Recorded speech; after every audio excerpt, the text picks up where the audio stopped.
Merci de votre fidélité. Mesdames, Messieurs, bonjour et bienvenue dans votre émission Opinion. Ce dimanche, nous recevons sur ce plateau le professeur Mody Niang. Il est enseignant, inspecteur de l'enseignement à la retraite. Bonjour et bienvenue, Monsieur Niang. Bonjour, Madame Maki. Oui. Alors, Mody Niang, vous êtes connu par les lecteurs, surtout de la presse. N'empêche, on vous présente comme un inspecteur de l'enseignement élémentaire à la retraite, écrivain, chroniqueur de vos écrits. L'on comptabilise 6 ouvrages et un nombre indéterminé de contributions dans la presse. Ancien membre de l'OFNAC, sur le plan politique, vous aviez milité dans le RND du professeur Cheikh Anta Diop de 1976 à 1986. Depuis la mort de Cheikh Anta, vous n'êtes plus actif en politique. A-t-on dit l'essentiel? Oui. D'abord, vous signez constamment des contributions dans la presse. Sous l'encre, on voit une plume acerbe. Qu'est-ce qu'il explique?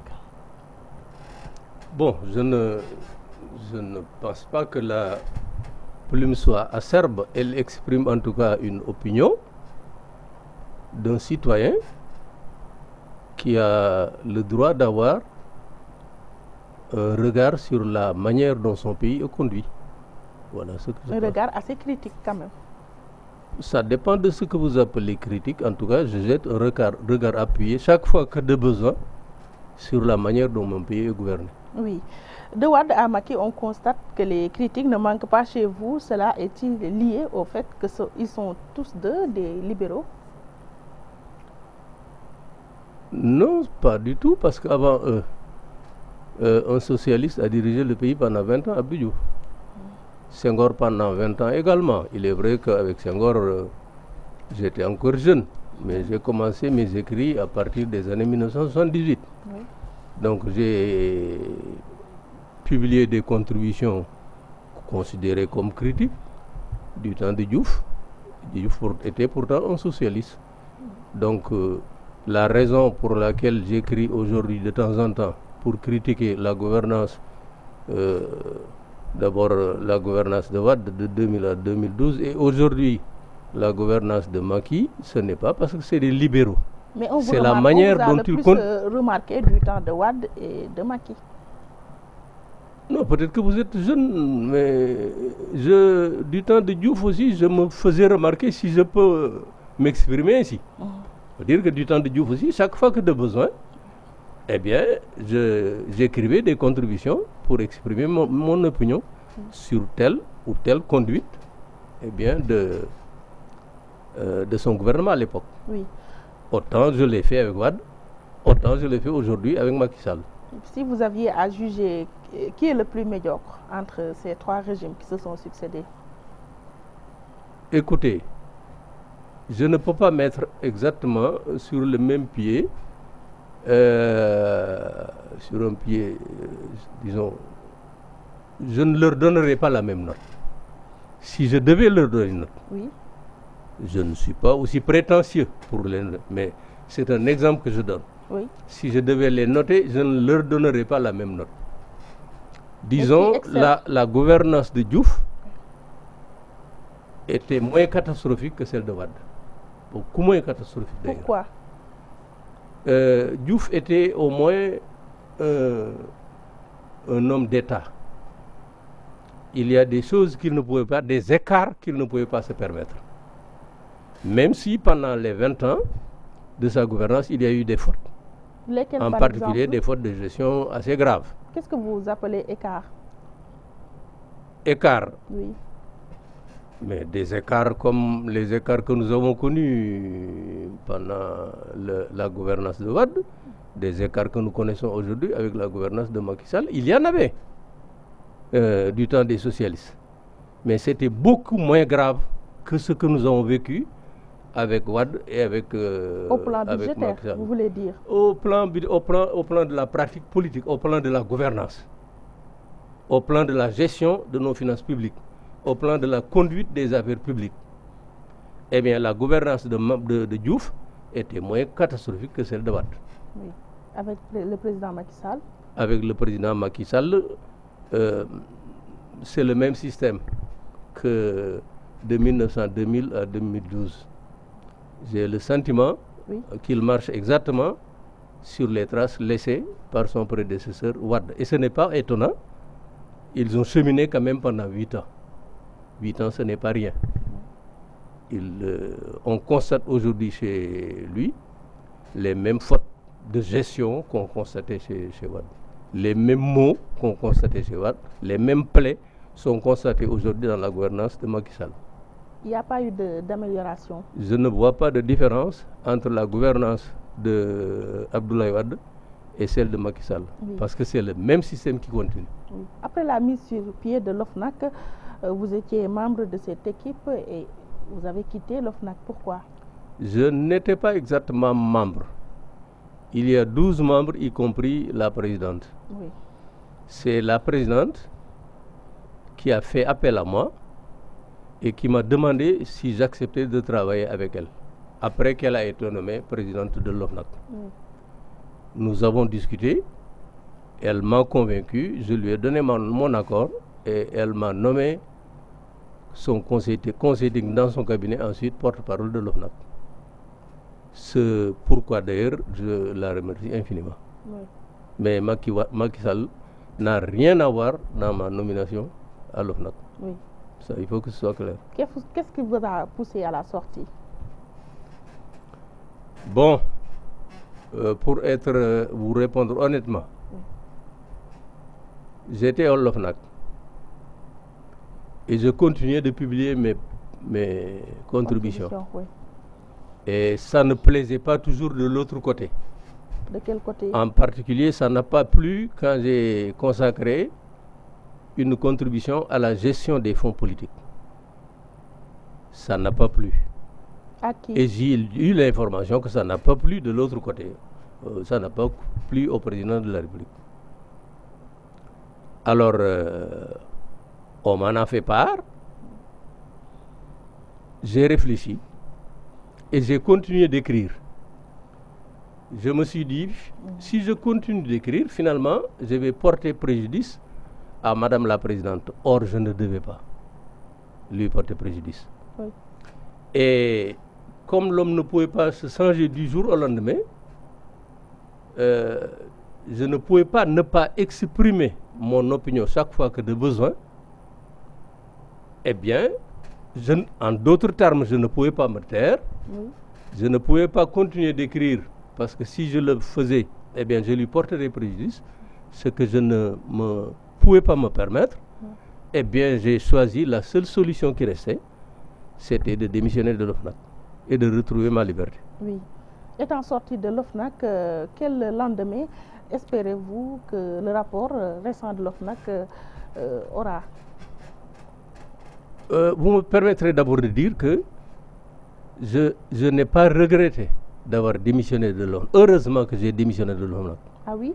Non pas que j'y ai travaillé dans des conditions, au contraire, j'y ai travaillé dans d'excellentes conditions. Oui. La présidente faisait montre à mon endroit de beaucoup d'estime, de beaucoup de respect, ce que je lui rends très bien d'ailleurs. Mais aujourd'hui, je ne regrette pas d'avoir quitté l'OFNAC. Parce que ce que je craignais se confirme de plus en plus de jour en jour. C'est-à-dire? J'avais le sentiment que le président de la République n'était pas sincère dans la création de l'OFNAC.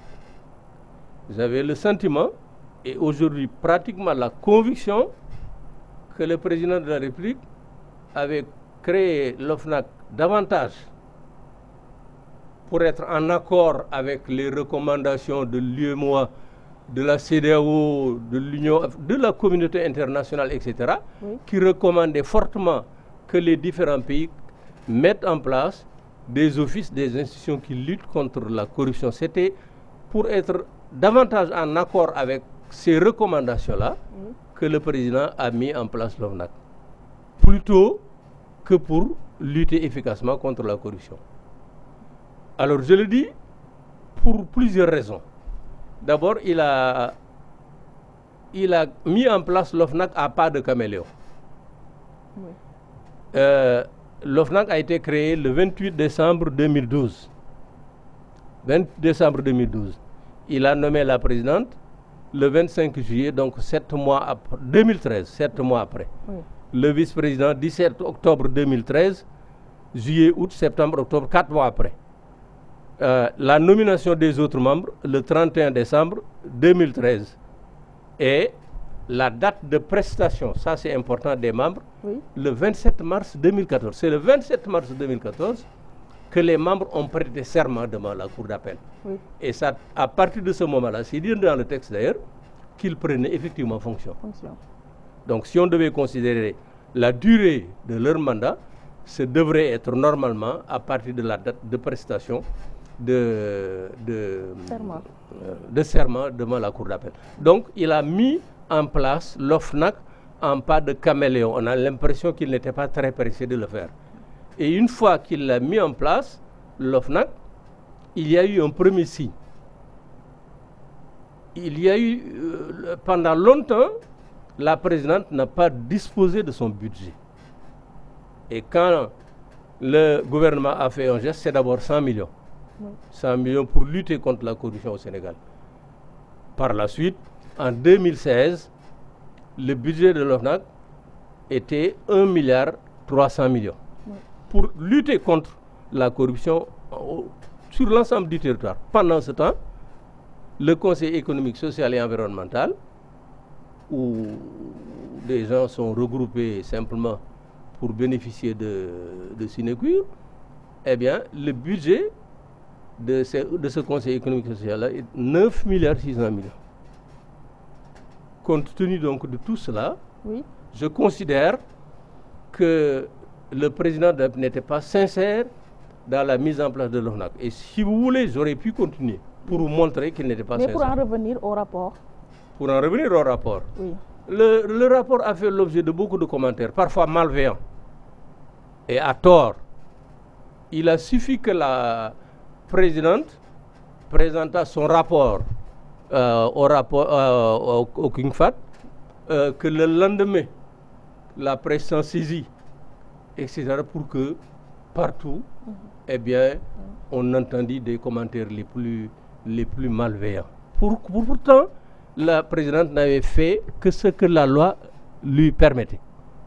La loi dit que tous les ans, l'OFNAC établit un rapport d'activité qu'elle présente au président de la République avant de le rendre public. On lui reproche d'avoir présenté le rapport au public avant d'en parler au chef de l'État. Très bien. Ce que j'en sais, je vais vous le dire. Oui. Je sais qu'au moment où je quittais l'OFNAC, le 11 mars 2000, le rapport était terminé au moins 4 mois auparavant. 11 mars 2016. 2016. Oui. Et je crois savoir que Madame la Présidente a fait des efforts énormes pour rencontrer le président, pour lui présenter son rapport. Et en réalité, ça c'est ma conception, le président n'a pas voulu recevoir Madame la Présidente de l'OFNAC, sous le prétexte que son agenda était chargé. Ça c'est son directeur de cabinet qui le dit. C'est lui qui lui a assigné ses missions. Attendez. On lui oppose l'agenda du président de la République. Quand Madame a compris, c'est mon point de vue, que le président de la République ne voulait pas la recevoir pour une raison sur laquelle tout à l'heure, peut-être, sur une question que je vais aborder tout à l'heure, si j'en ai l'opportunité. Vous pouvez quand elle a compris que le président faisait preuve de mauvaise volonté pour l'heure. C'est comme ça que je le dis moi. Oui. Elle a pris ses responsabilités et le 24 mai, elle a présenté son rapport à King Fahd et l'a rendu public. Pourquoi le chef de l'État n'a pas voulu la rencontrer? Attends, le 24 mai, oui, mais la veille, le 23, le président qui prétendait qu'il n'avait pas de temps, dont le directeur de cabinet prétendait qu'il n'avait pas de temps, a reçu le rapport de la présidente du Haut Conseil du dialogue social, le 23. Le lendemain de sa présentation, le 25, le président a reçu le rapport de Madame la présidente du Conseil économique et social. Et pourtant, on dit à Madame la présidente de l'OFNAC qu'on n'a pas le temps. Pourquoi? Oui. Parce que probablement, du côté du palais de la République, on savait que dans le rapport qui était présenté, non pas seulement dans le rapport, dans les dossiers qui ont été présentés, qui ont été mis entre les mains du procureur de la République. Parce que dans la mission de l'OFNAC, quand l'OFNAC est saisi d'une plainte, d'une dénonciation, elle fait des investigations s'il y a lieu.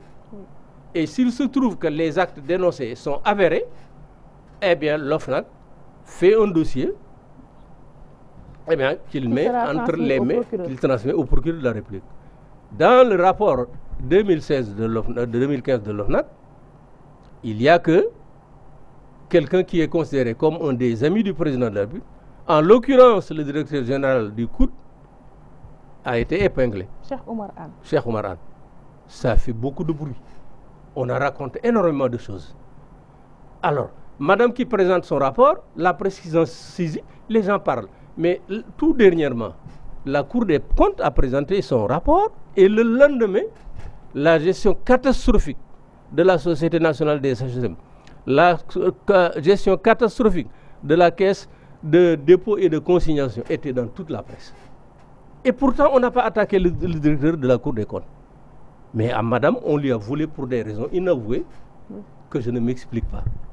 Donc, peut-être on n'était pas content parce qu'il y a deux amis ou deux personnes qui étaient considérées comme telles, en tout cas du président de la République, qui étaient épinglées dans le dossier remis entre les mains du président de la République. C'est la raison peut-être pour laquelle... Si je comprends bien, il n'y aura pas de suite. Je ne crois pas. Je suis même presque sûr qu'il n'y aura pas de suite. Vous me demandez pourquoi? Oui, pourquoi? L'OFNAC a été saisi d'une plainte de Louga qui dénonçait un certain nombre d'actes délictueux au niveau du service des transports routiers de Louga. L'OFNAC a dépêché une mission qui a fait ses enquêtes. À la suite des enquêtes, il s'est avéré que les actes délicieux étaient fondés.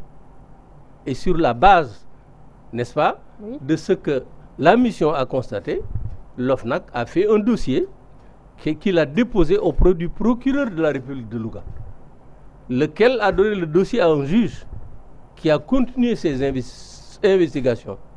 À la suite des investigations, un certain nombre de personnes ont été inculpées et le juge leur a décerné un mandat de dépôt. Je crois qu'ils faisaient 5 ou 6, ils ont été coffrés. Oui. Et parmi ces personnes, il y en avait une qui s'appelle El Hadj Seck Ndiaye Wade. On l'a extrait de prison sous prétexte qu'on lui a accordé une liberté provisoire. Oui. Donc cet homme-là qui a maille à partir avec la justice, qui est inculpé, qui est mis sous mandat de dépôt, qui a été coffré et qui a été ensuite extrait de la police, qui peut être jugé demain après-demain et condamné. Cet homme-là, le président de la République prend un décret, le décret que j'ai avec moi et que je vous laisse. Oui. Monsieur El Hadj Seck Ndiaye Wade, titulaire d'un diplôme d'études supérieures spécialisées en méthode quantitative, modélisation, etc., matricule de solde numéro nangam nangam, est nommé président du conseil d'administration du Fonds d'entretien routier autonome du Sénégal, en remplacement de M. Tel. Vous imaginez ça? Il a été promu. Vous imaginez quelqu'un inculpé, mis sous mandat de dépôt, emprisonné, extrait de la prison, pendant que l'affaire est encore pendante, on lui accorde, n'est-ce pas, cette promotion. Et j'apprendrai que la structure dont il est le président du conseil d'administration aurait un budget qui avoisinerait les 500 millions. J'ai peur. Cet homme-là, qui a une affaire pendante en justice, qui peut être condamné demain, on l'extrait de prison et on a fait un PCA.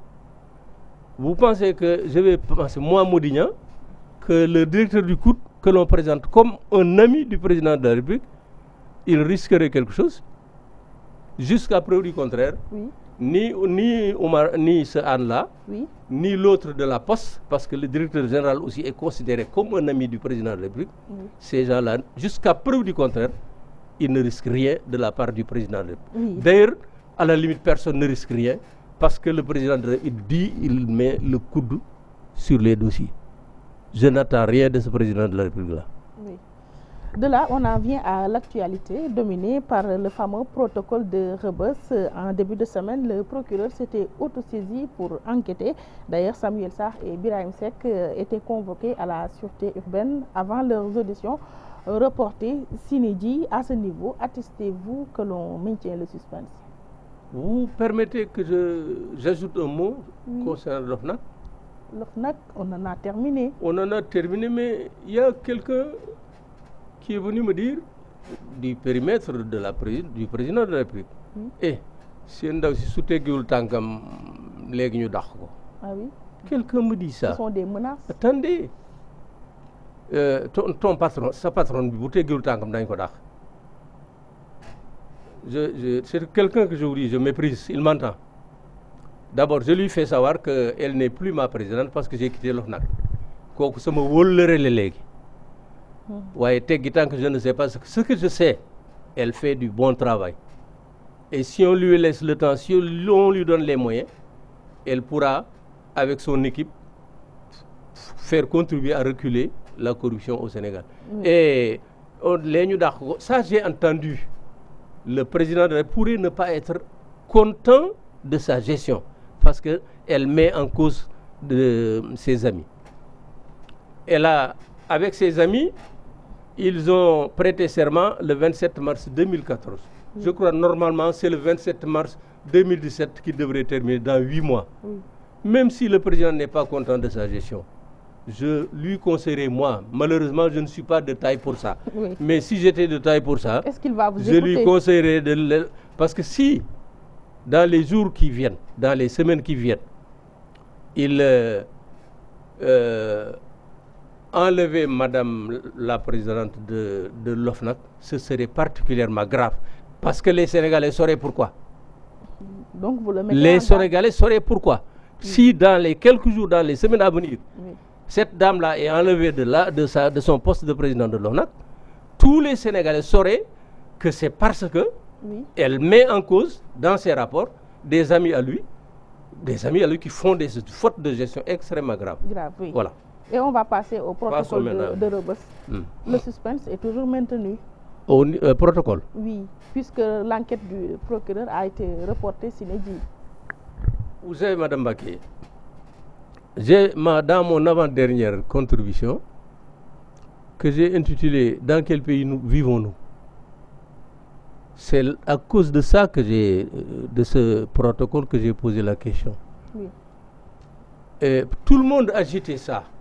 Vous avez entendu les différentes déclarations. Des déclarations qui me gênent parfois. Par exemple, la déclaration de Samuel Sarr. Même s'il avait raison, c'est un anti-modèle. Il peut accuser Idriss Seck. Si Idriss Seck a fait, mais lui, c'est un anti-modèle. Il y a d'autres que Idriss Seck qui ont porté que Samuel Sarr, qui ont porté des accusations très graves sur Idriss Seck. Je ne dis pas que c'est vrai. Le premier à avoir porté sur Idriss des accusations particulièrement graves, c'est Maître Ousmane Ngom. C'était le 26 avril 2004. Ousmane Ngom n'est pas n'importe qui, je veux dire, pas sur le plan moral. N'est pas n'importe qui, il est avocat, il est juriste, il a été, etc., etc. Quand il se permet de faire certaines déclarations, de porter certaines accusations aussi graves sur une personne, et que la personne ne dise rien, moi je me pose des questions. Et que le procureur de la République ne dise rien, je me pose des questions. Là, c'est au cours d'un entretien qu'il avait accordé à l'Observateur du 26 avril 2004. Je renvoie les lecteurs pour qu'on gagne du temps aux téléspectateurs. Le 26 avril 2004. En quel sens? Qu'est-ce qu'il avait dit? De transférer des fonds extrêmement importants à l'extérieur, de faire des acquisitions immobilières extrêmement importantes également aux États-Unis, dans les grandes villes d'Occident, etc., etc. Des accusations très graves. Alors à l'époque, Idrissa avait répondu par un verset de Coran. Il y avait d'autres accusations également qui étaient portées contre l'homme. L'homme ne répondait pas ou répondait par ça. Moi, à sa place, si vous dites de moi, Madame Baké, que j'ai volé 50 000 francs publiquement devant une télévision, moi je porterai plainte contre vous pour que vous donniez la preuve que j'ai volé 50 000 francs. Alors, qu'il se soit tu devant des accusations graves, ça me pose problème. Que les autorités judiciaires se soient tues dans des accusations aussi graves, ça me pose problème également. Donc ce problème de protocole de Rebeuss, Maître Wade dit c'est pas important, peut-être c'est pas important pour lui. Les gens disent à tort ou à raison que ça porte sur 74 milliards qui n'ont rien à voir avec des fonds politiques. Des gens font de la diversion et de l'amalgame en disant non, c'est les fonds politiques du président de la République. Par conséquent, il ne peut pas faire l'objet de contrôle. C'est faux. Idriss Seck a géré les fonds politiques. D'où proviendraient ces fonds? Attendez, Idriss Seck a géré les fonds de 2000 à 2004 pendant 4 ans. Au moment où les socialistes quittaient le pouvoir, les fonds politiques que l'on appelle en réalité les fonds spéciaux, qui comprennent les fonds politiques, le fonds secret et une sorte de truc solidarité nationale pour l'unité africaine, solidarité nationale pour l'Afrique. Le tout, chez les socialistes, ça faisait 680 millions. D'après les informations que j'ai et qui sont justifiées d'ailleurs. Au moment où il quittait, Maître Wade arrive, le montant crève tous les plafonds. Au moment où il quittait le pouvoir, les fonds politiques étaient de 8 milliards. Idrissa gère 8 milliards entre 2000 et 2004. 4 fois 8, c'est 32. 32 milliards.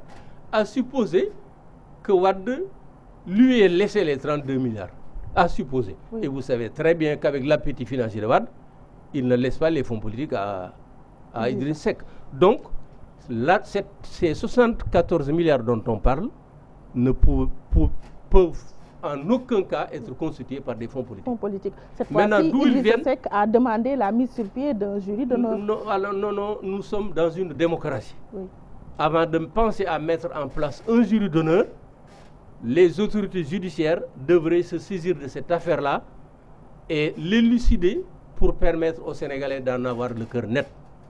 Si, après enquête, les autorités judiciaires se rendent compte que c'est une légende, eh bien, tous ceux qui ont accusé Idriss Seck de façon faussement et publiquement doivent être sanctionnés. Et si, au contraire, les autorités judiciaires se rendent compte que ce protocole a existé et que ce butin effectivement a existé, eh bien, les deux protagonistes, Maître Wade et Idriss Seck, doivent être condamnés à nous rapatrier cet argent-là, parce que ça, c'est l'argent du Sénégal. Oui, selon certaines indiscrétions, on a tordu le bras au procureur. Quel enseignement faut-il en tirer? J'ai appris un matin que le procureur s'est auto-saisi de l'affaire du protocole de Rebeuss. Je m'en suis réjoui. C'est très bien, mais c'est trop tard. Mais mieux vaut tard que jamais. Et dans la même journée, parce que le procureur s'en est autosaisi et des personnes sont convoquées pour être entendues dans ce cadre. Le même jour, on apprend, je vois, reculade, volte-face de l'État sénégalais. Eh bien, les auditions ont été reportées. Voilà, les dénonciations, les auditions reportées sine die, etc., etc. Voilà, on n'en parle plus. Et on demande au président, il dit c'est des détails. Oui. Ça veut dire... Parce qu'il a dit que c'est un débat qui n'a aucun intérêt. Aucun intérêt pour lui. Mais nous, on nous dit que nous avons été spoliés de 74 milliards. Est-ce que c'est vrai? Est-ce que ce n'est pas? Nous n'en savons rien. Mais la justice a les moyens de faire des investigations et de nous donner la preuve que ça existe ou la preuve que ça n'existe pas. Voilà le problème. Maintenant que Macky Sall dise que ça n'a pas d'intérêt, c'est suspect de sa part. Mais 74 milliards, ça n'a pas d'intérêt pour le Sénégal. Est-ce que le président ne craint pas que s'il laisse continuer la machine judiciaire, que l'affaire atteigne une ampleur qui ne l'épargne pas et qui n'épargne pas les siens? Est-ce qu'il n'a pas peur de ça? Est-ce qu'il n'a pas peur, s'il laisse l'affaire continuer, s'il laisse la justice continuer à faire des investigations dans cette affaire-là, eh bien, un jour, est-ce qu'il ne se trouverait pas un jour que le président de la République, par exemple, il ne serait pas exclu, ce que je veux dire. Oui. Si la justice continue de faire son travail, que Macky Sall soit interrogé dans ce cadre-là. À votre avis, parce que Maître Wade, n'oubliez pas qu'il a été dans la haute sphère de l'État pendant 8 ans. Il a été ministre de l'Intérieur en 2006, au moment où il était question de cette affaire de protocole de Rebeuss. Il en sait forcément quelque chose. Il était le Premier ministre. Premier ministre. Oui, en 2006. Premier ministre. Il en sait forcément quelque chose si ça existe. Alors, peut-être que s'il laisse faire, la chose peut atteindre une ampleur insoupçonnée qui n'épargnerait peut-être pas, qui ne l'épargnerait pas tout à fait. Et peut-être, il se dit, s'il laisse poursuivre, si c'est lui qui a fait arrêter ça, parce que je ne suis pas sûr que ce soit lui. Mais normalement, ça ne devrait être que lui. Il y a eu des instructions, en tout cas. On le dit. Mais si le procureur arrête, c'est parce que le ministre de la Justice lui a dit d'arrêter. Et probablement lui aussi, il a reçu d'autres instructions. Donc, si on laisse l'affaire suivre son cours, Maître Wade sera forcément interrogé. Et peut-être que le président de l'actuel veut lui éviter quand même vous imaginez Maître Wade à son âge, ancien président de la République. En France, on l'a fait avec Jacques Chirac, on l'a oui, fait avec Nicolas Sarkozy. Malheureusement, nous ne sommes pas la France. La France est une grande démocratie. Nous sommes une démocratie tropicale. Il y a un de vos confrères qui parle de phase primaire et phase secondaire de la démocratie. Que nous devons quitter la phase primaire pour la phase secondaire. Nous sommes encore dans la phase primaire de la démocratie. Nous sommes encore une démocratie tropicale. Il dit que nous n'avons pas de problème d'institution. Voilà, c'est parce que nous avons des problèmes d'institution que ce protocole de Rebeuss nous empoisonne l'existence depuis 11 ans. 11 ans qu'on parle de ça. Et l'on maintient le suspense. 11 ans qu'on parle de ça. Un beau matin, on nous dit ça n'a pas d'importance, il faut arrêter. Ça, c'est manquer de respect pour les Sénégalais. Voilà. Dans une contribution que vous avez signée, il est écrit « Les fonds politiques ne sauraient expliquer aucune reculade si reculade il y a ». Qu'est-ce que vous suggérez? Mais c'est ce que j'ai expliqué tantôt. Parce qu'il y a des gens, j'ai entendu des avocats. J'ai entendu des avocats dire « Non, il faut faire attention parce que ce butin-là,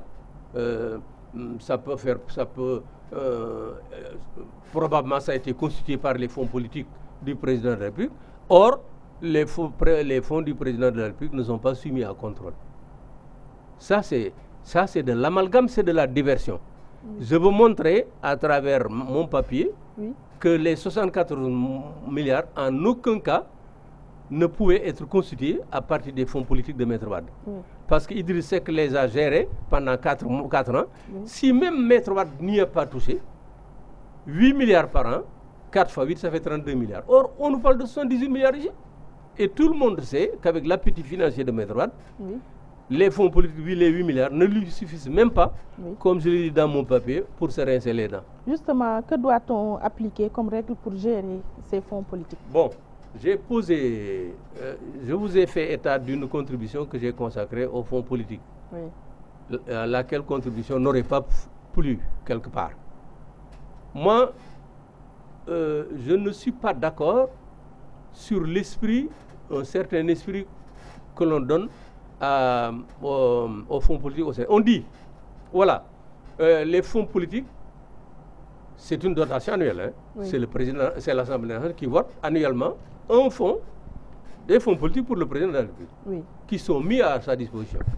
Et on dit que le président, c'est ce qu'on entend au Sénégal, le président de la République en fait ce qu'il veut. Et l'utilisation des fonds politiques ne peut faire l'objet d'aucun contrôle. Cela devrait être le cas. Attends, il en fait ce qu'il veut. Quelqu'un ajoute même, il peut même les brûler.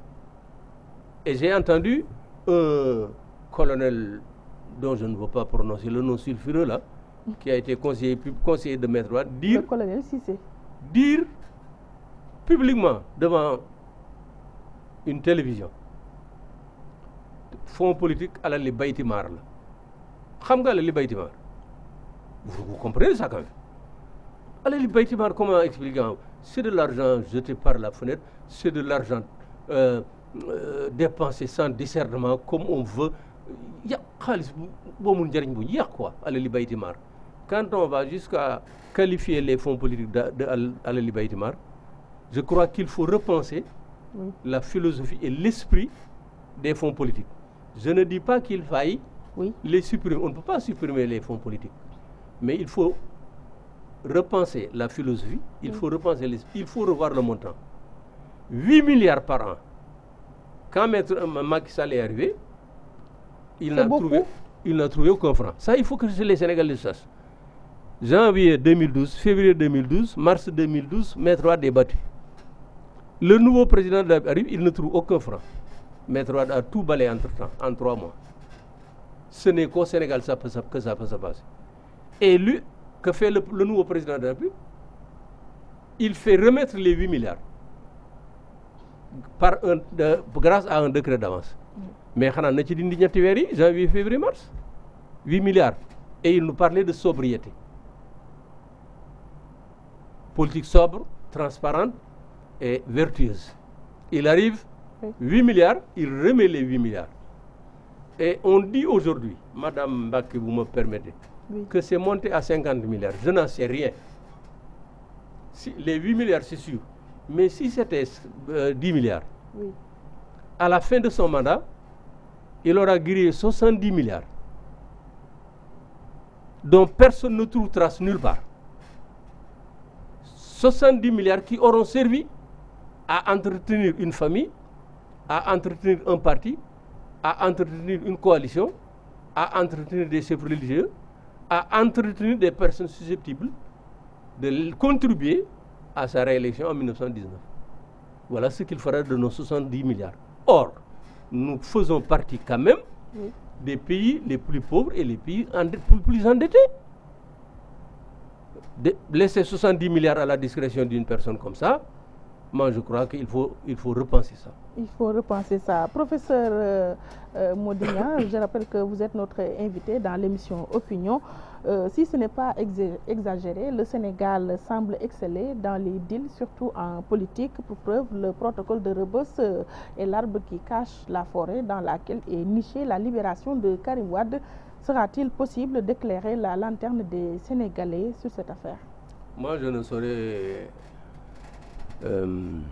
éclairer la lanterne des Sénégalais sur cette affaire parce que je n'en sais rien. Je sais seulement que c'est scandaleux. C'est scandaleux. Karim Wade, qui est accablé des accusations que vous savez, qui est condamné quand même par la Cour de répression de l'enrichissement, il a été condamné. Il a été condamné par conséquent coupable. La CREI juge Karim Wade coupable des faits qui lui étaient reprochés. Il est condamné pour délit d'enrichissement illicite portant sur 116 milliards ou 130 000, quelque chose comme ça. Il fait la moitié de sa peine. 138 milliards. 138 milliards, c'est beaucoup d'argent. Il fait la moitié de sa peine. Le président de la République s'abrite derrière le prétexte que tout le monde en fait la demande.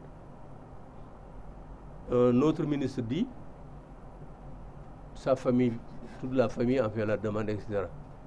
Mais combien sont-ils en prison aujourd'hui qui ont commis des délits beaucoup moins graves que Karim Wade et qui vivent dans des conditions extrêmement difficiles? On parle de raison humanitaire. Raison humanitaire. Et pour les autres? La raison humanitaire pour Karim Wade et pour les autres? Combien sont-ils à Rebeuss? Combien sont-ils dans les autres prisons qui ont commis des délits beaucoup moins graves que celui qui est reproché à Karim Wade et qui est confirmé par la CREI? Alors on dit par mesure humanitaire. Pourquoi ne pas appliquer la mesure humanitaire aux autres? Je ne crois pas du tout. Maintenant, je ne suis pas en mesure d'expliquer le deal. Mais des deals, il y en a. Des scandales, nous en connaissons. Nous en avons connu certainement pendant le règne socialiste. Mais nous en avons connu davantage avec le règne de Macky Sall, de Wade d'abord, et le règne de Macky Sall. Je disais dans une de mes contributions que la gouvernance de Maître Wade est jalonnée de scandales de toutes sortes, aussi graves les uns que les autres. Oui. Que le moins grave de ces scandales est infiniment plus grave que l'affaire du Watergate qui a valu à Richard Nixon sa démission forcée en 1974. Il a envoyé simplement des gens placer des trucs d'écoute dans le parti de ses adversaires. C'est sur la base de ça qu'il a été démis. Mais si vous considérez, nous n'avons pas le temps, mais vous pouvez citer au moins une dizaine de scandales qui ont jalonné la gouvernance de Maître Wade. Chacun de ces scandales pourrait envoyer un président en prison dans une grande démocratie. D'ailleurs, dans les grandes démocraties, il n'aurait même pas l'opportunité de faire ça. Mais dans nos démocraties tropicales comme la démocratie chrétienne, on peut en faire. Je dis, il y a une dizaine de scandales qui ont jalonné la gouvernance de Wade et dont un seul pourrait l'envoyer en prison. Mais on n'en parle pas. Donc nous sommes familiers des scandales. Oui, devant ce que l'honorable député Hélène Tine qualifie de grâce conditionnelle, n'y a-t-il pas lieu de tenir une séance d'explication entre le chef de l'État et son peuple? Grâce conditionnelle? De quelle grâce conditionnelle vous parlez? Au constat des conditions dans lesquelles Karim Wade a été libéré. Et elle dit 1h30 plus tard, il décolle à bord d'un jet privé. Oui, qu'est-ce qu'elle dit? C'est une grâce conditionnelle. Oui, je ne dis pas le contraire. Parce que lui-même, dans le communiqué qu'il a fait, il regrette de n'avoir pu l'opportunité, compte tenu des conditions qu'il lui a imposées, de n'avoir pas l'opportunité d'aller dire bonjour à son marabout et puis d'aller vers ses militants qui l'attendaient, etc., pour les remercier. Et il regrettait ça, il leur demandait pardon, compte tenu des conditions qui lui étaient opposées. Donc, des conditions lui étaient opposées. C'est lui-même qui le dit. En somme, le règlement de ce dossier, vu son dénouement, ne sort-il pas de l'ordinaire? Le règlement de ce dossier, vu son dénouement, ne sort-il pas de l'ordinaire? Mais vous savez, tous les scandales deviennent de l'ordinaire chez nous. Il y en a oui. À la longue? À la longue, il y en a tellement. Nous connaissons tellement de scandales que finalement, bon, les scandales deviennent quelque chose d'ordinaire. Ça ne nous émeut plus. C'est la raison pour laquelle, dans une de mes contributions, d'ailleurs, je me demande si les Sénégalais n'ont pas perdu leur capacité d'indignation. Nous avalons trop de couleuvres. Ce qui se passe ici ne peut pas se passer dans une grande démocratie. Les gens auraient réagi. À qui la faute? À qui la faute? À nous d'abord. À nous qui laissons faire. À nous qui laissons faire. Vous savez, votre confrère qui dit que nous n'avons pas un problème d'institution. Nous avons d'énormes problèmes d'institution. Les assises nationales ont travaillé pendant plus d'1 an et ont fait des recommandations. Ils ont insisté en particulier sur l'équilibre des pouvoirs au Sénégal. Le président de la République écrase les autres institutions. Il écrase l'Assemblée, il écrase la justice. La preuve en a été administrée ces jours derniers. Tant que le président de la République aura tous les pouvoirs qu'il a, n'est-ce pas? C'est considéré comme un super président, eh bien nous aurons des problèmes comme ça. Parce qu'il a tous les pouvoirs, il a le pouvoir de mettre le coude sur les dossiers. Hollande n'a pas ce pouvoir. Madame Merkel n'a pas ce pouvoir. Le Premier ministre anglais n'a pas ce pouvoir. Il l'a confié publiquement lors d'une interview. Ouais, c'est ça que je dis, c'est là notre problème. Nous avons un problème d'institution. Notre Assemblée nationale est une Assemblée nationale crue-pain. Imaginez si c'était une Assemblée digne de ce nom, mais elle constituerait une commission d'enquête parlementaire, au moins pour en savoir un peu plus sur le protocole de Rebeuss. Mais elle se garde de le faire. Elle n'imagine même pas constituer une commission dans ce sens. Elle ne l'imagine même pas. Et il y a d'autres scandales, d'autres affaires sur lesquelles nous aurions aimé avoir des informations, sur lesquelles nous aimerions être édifiés. Mais notre Assemblée nationale ne pense même pas constituer une commission dans ce sens. Et on les appelle nos honorables députés. Je dis dans mon truc, oui. En quoi ils le sont, ce qualificatif qu'ils ont usurpé. On devrait l'enlever. En quoi ils sont titre. Je vous pose la question, en quoi nos députés sont-ils honorables? Je vous renvoie la question. Les députés français, est-ce que vous pensez on les appelle les honorables députés? C'est des députés plus simples, c'est les représentants, qu'ils se comportent en représentants du peuple et qu'ils fassent le travail pour lequel ils ont élu et pour lequel également ils reçoivent des avantages exorbitants. Moi, Modignan, je le dis en toute sincérité, je ne vois pas en quoi nos députés sont honorables. Voilà. Professeur Modignan, pour parapher l'ouvrage de mon confrère Mambiram Ouatch, préfacé par Sidi Lamine Niass, allez-vous conforter l'hypothèse de la double victimisation gagnante de Maître Wade dans l'affaire Karim Wade de Macky Sall? Je ne confirme pas. Vous savez pourquoi? Oui. Un homme de 92 ans qui a perdu le pouvoir, il ne peut pas être gagnant. Ou s'il est gagnant, il le sera pour peu de temps. Je ne dis pas qu'il sera mort, non, pas du tout. Oui. Maître Wade a déjà tout perdu. Il ne peut pas être gagnant. Comment il a tout perdu? Je disais dans mon premier livre que je lui ai consacré, Maître Wade et le rêve brisé du Sopi.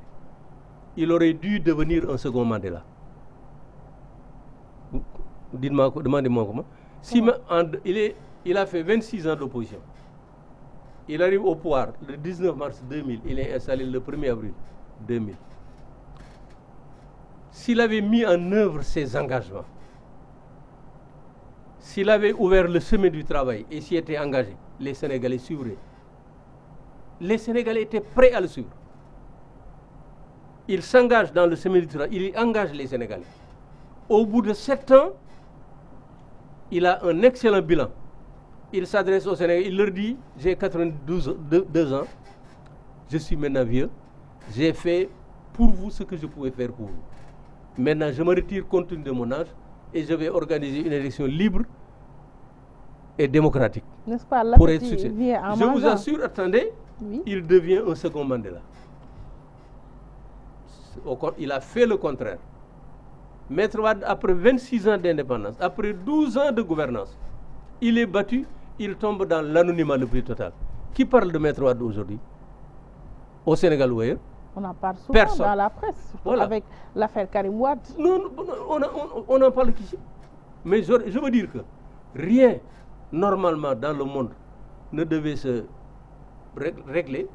Ça, je veux dire qu'aujourd'hui... Ok, sur la scène internationale. Sur la scène internationale, il y a des présidents comme ça. L'ancien président, par exemple, du Mozambique, dont j'ai oublié le nom. Mais il est invité partout.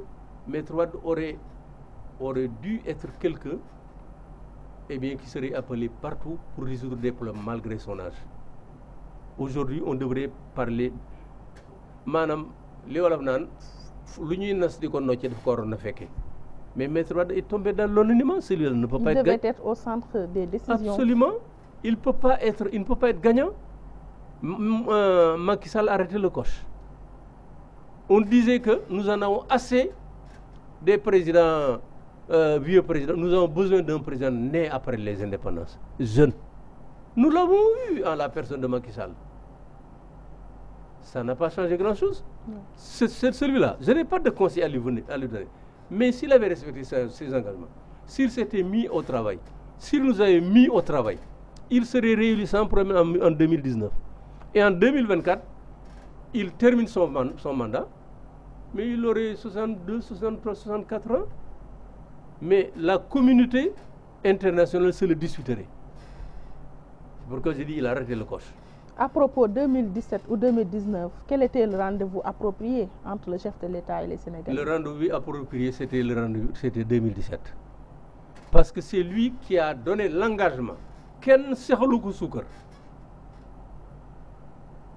dans sa campagne, il n'était pas président de la République. Il a dit aux Sénégalais, si vous m'élisez, je réduis le mandat présidentiel de 7 à 5 ans et je me l'applique. Ken Sekhoulou Soukar. Il est élu. Mais il avait l'occasion au moins de se poser la question. Il le répète dans son premier message à la nation. Le 3 avril de la même année, il le répète. Il l'a répété 9 fois. Il est allé jusqu'en France sur les perrons de l'Élysée. Il l'a répété. Oui. Il attend 4 ans après pour se... C'est lui qui a fait une reculade. Pour dire, oui, mais je vais consulter le Conseil constitutionnel. Mais Mme Baké, il aurait dû le faire pendant qu'il était candidat. Il a suffisamment de relations et de connaissances.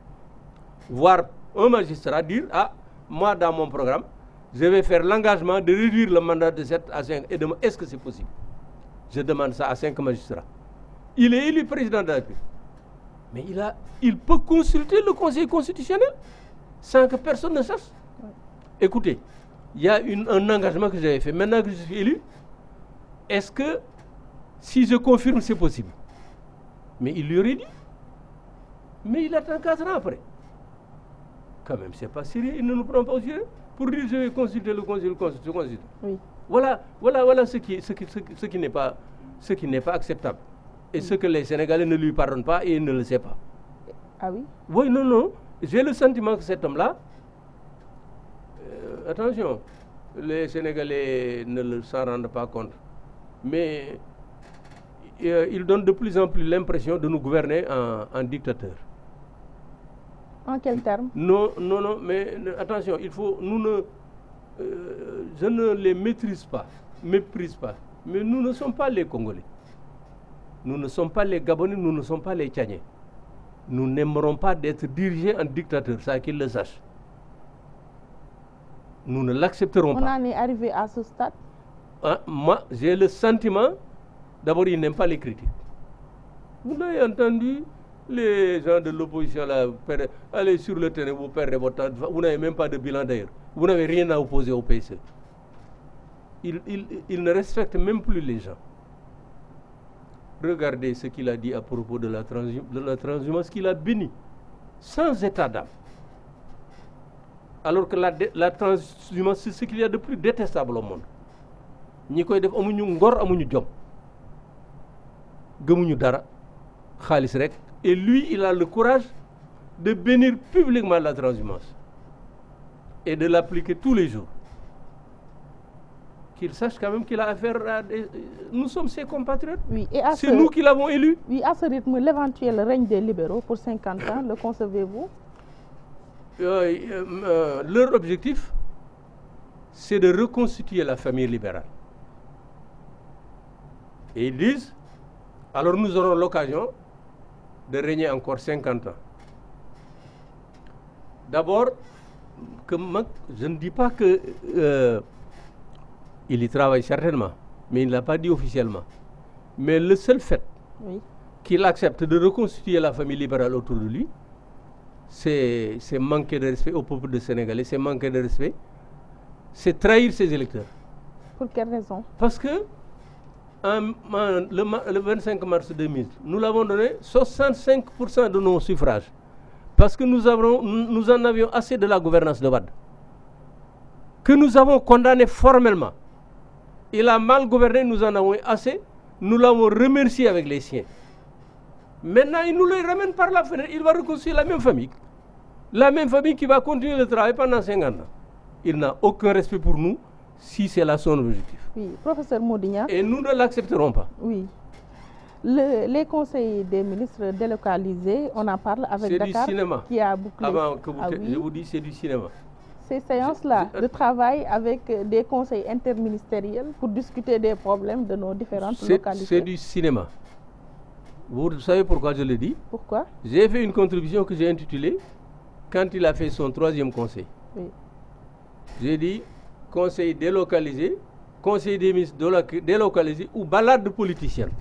Balade? Balade de politicienne. Et j'ai conclu que c'est des balades. Vous savez pourquoi? Pourquoi? Je parle de ce qu'il a dit et de ce que ses conseils. Son entourage dit. Oui. Il dit qu'il a fait 80 000 km pendant 3 ans. Il a fait le tour du Sénégal. Il a visité 7 à 8 000 hameaux. Il a dormi parmi les paysans. Il a dormi par les éleveurs, parmi les pêcheurs. Il a mangé avec eux. Il s'est imprégné de leurs besoins. Et c'est à partir de ces besoins qu'il a fait le programme Yoonu Yokkute, qui deviendra le PSE. Oui. Les Sénégalais, quelques temps après, il organise des conseils des localités sous le prétexte qu'il doit s'approcher des populations pour connaître mieux les besoins. Et même si c'était là l'objectif, oui, il n'avait pas besoin de déranger autant de monde. Parce que depuis 4 jours, les gens ne travaillent pas. Les embouteillages. Mais il a dérangé tout le monde pour rien.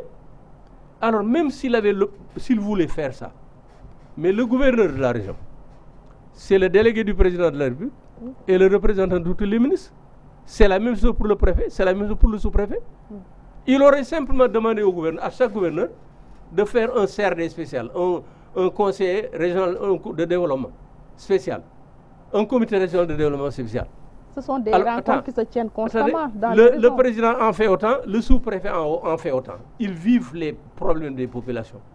Alors, au cours du CRD spécial, on fait un document qui fait le point de tous les besoins. Tous les gouvernants font autant. Le Premier ministre préside un conseil interministériel sur la base des documents des gouverneurs. Et après discussion conscientielle, on tombe sur un document qui est l'expression de tous les besoins du Sénégal, qu'on présente au président de la République. Ce document-là peut être examiné en conseil des ministres.